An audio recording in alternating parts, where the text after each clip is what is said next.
आपल्याला मी सांगतो, गोंदिया जिल्ह्यामध्ये शिवसेना उद्धव बाळासाहेब ठाकरे या गटामध्ये, या गटात शिवसेनेचे एकही पदाधिकारी शिवसैनिक हे कोणत्याही पक्षामध्ये शिंदे गटात म्हणा किंवा राष्ट्रवादी काँग्रेस आणि भाजपमध्ये गेलेले नाही.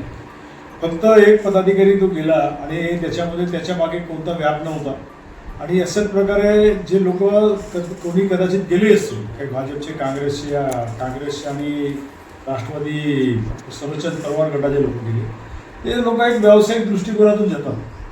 आजचं जो राजकारण सुरू आहे महाराष्ट्रामध्ये, हा एक देशाला जनतेच्या हितार्थ सरकार चालूच नाही, ते राजकारणच्या व्यतिरिक्त धंदा करून राहिले.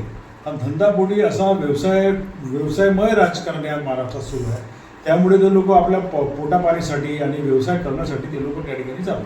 शिवसेना उद्धव बाळासाहेब ठाकरे गटाला एवढा मोठा कार्यक्रम एकनाथ शिंदे आल्यानंतरही संपूर्ण जिल्ह्यातला एकही शिवसैनिक उद्धव बाळासाहेब गटाच्या शिंदे गटात गेलेला नाही. यानंतर काही दिवसांमध्ये आता तुम्ही बघून राहिल्या कशा प्रकारे शिंदेचे भ्रष्टाचार सामोरे येत आहेत आणि काही शिंदेचे पदाधिकारी, शिंदे गटाचे पदाधिकारी, भाजपचे पदाधिकारी शिवसेना उद्धव बाळासाहेब ठाकरे यांच्याकडे येण्यास इच्छुक आहेत.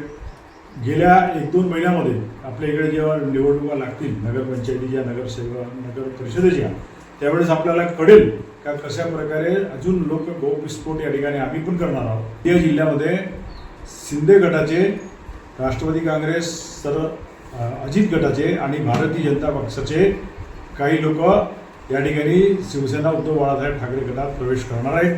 आमचे संपर्क प्रमुख या ठिकाणी येत्या 10 दिवसात येणार आहेत.